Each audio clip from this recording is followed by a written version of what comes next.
അപ്പോൾ ഇതെൻ്റെ ആദ്യത്തെ ലോങ് വീഡിയോ ആണേ.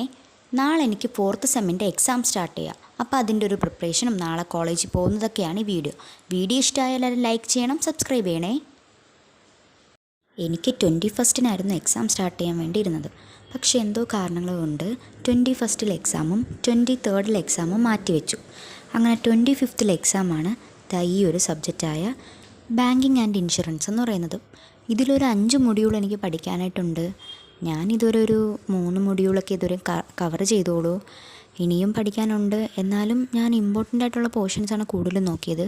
അങ്ങനെ നോക്കിയപ്പോഴാണ് കണ്ടത് എനിക്കൊരു അബദ്ധം പറ്റിയെന്നുള്ളത്. അബദ്ധമല്ല, സത്യം മനസ്സിലാക്കിയത്. എൻ്റെ പേജിൽ 1.28 കഴിഞ്ഞാൽ ബുക്കിൽ 1.45 ആണ് അടുത്ത പേജ്. ടീച്ചർ ഇമ്പോർട്ടൻ്റ് ആണെന്ന് പഠിക്കാനായിട്ട് മെയിനായിട്ട് എടുത്ത് പറഞ്ഞ സംഭവമാണ് ലാസ്റ്റ് ക്ലാസ്സിലൊക്കെ. അത്ര പേജ് എൻ്റെ കയ്യിൽ മിസ്സിങ് ആണ്. എനിക്കതിൽ കുറേ പേജോളം പോയിട്ടുണ്ട്. അങ്ങനെ അതെല്ലാം പ്രിൻ്റ് എടുത്തു. ഇനി അതിനൊക്കെ ഒന്ന് പഠിക്കണം.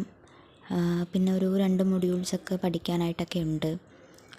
പിന്നെ എനിക്ക് എന്തോ സെമിനാർ എടുക്കാനായിട്ട് ഉണ്ടായിരുന്നു പോർഷൻ. അത് എൻ്റെ ഒരു പ്ലാസ്റ്റിക് കാർഡ്സ് എന്ന് പറഞ്ഞിട്ടുള്ളൊരു പോർഷനായിരുന്നു.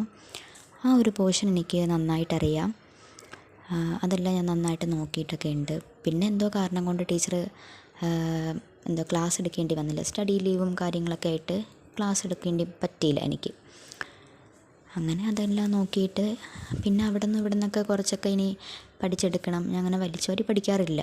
ഞാൻ മെയിൻലി യൂട്യൂബ് ക്ലാസ്സൊക്കെ കണ്ടാൽ പഠിക്കാറ്.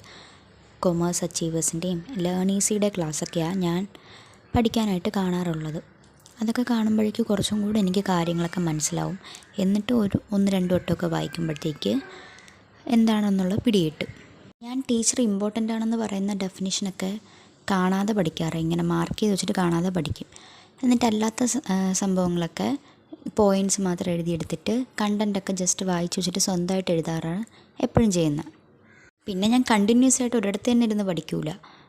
കുറേ ബ്രേക്ക് എടുത്ത് അവിടെ ഇരുന്നാൽ പഠിക്കാറ്. ഇതുപോലെയൊക്കെ. സമയം ഒരു 9:30 കഴിഞ്ഞിട്ടുണ്ട്. ഞാൻ ബസ്സിലാണ് കോളേജിൽ പോവാറ്. ഇവിടെ നിന്ന് വീട്ടിൽ നിന്നൊരു 1.5 മണിക്കൂർ യാത്രയുണ്ട് പോവാനായിട്ട്. പിന്നെ എക്സാമിന് ആവശ്യമായിട്ടുള്ള സാധനങ്ങളെല്ലാം എടുത്ത് വയ്ക്കണം. ഇന്നത്തെ എക്സാമിൽ കാൽക്കുലേറ്ററിൻ്റെ ആവശ്യമില്ല. എന്നാലും ഞാൻ അടുത്ത എക്സാമിന് ആവശ്യമുണ്ട്. അപ്പോൾ അത് മറന്നു പോയിട്ട് നേരത്തെ തന്നെ പൗച്ചിലെടുത്തിട്ടേക്കും. പിന്നെ കൺസെഷനൊക്കെ എടുത്തു. സ്മാർട്ട് വാച്ചൊന്നും ക്ലാസ്സിൽ അലോഡല്ല. എന്നാലും ഞാൻ കെട്ടിക്കൊണ്ടുപോകും. എന്നിട്ട് കയറുന്നതിന് മുമ്പ് ഊരി വയ്ക്കും. പിന്നെ യൂട്യൂബ് ക്ലാസ്സൊക്കെ കണ്ടായിരിക്കും പോകുന്നത്. അങ്ങനെ എയർപോഡൊക്കെ എടുത്ത് വെച്ചു. പിന്നെ താഴെ വന്ന് ബ്രേക്ക്ഫാസ്റ്റൊക്കെ കഴിച്ച് ഒരു ചെറിയ പ്രാർത്ഥനയൊക്കെ നടത്തിയിട്ട് അമ്മയടുത്തൊക്കെ ബൈ പറഞ്ഞിട്ട് പോവുകയാണ് എക്സാമിനായിട്ട്. ഞാൻ ക്ലാസ്സിലോട്ട് എത്തിയപ്പോൾ തന്നെ അക്ഷയും മൃദുലയും ഭയങ്കര പഠിത്തം. 2 മണിക്കുള്ള എക്സാമിന് ഞാനൊരു 11 മണിയൊക്കെ ആയപ്പോൾ തന്നെ ക്ലാസ്സിലെത്തി.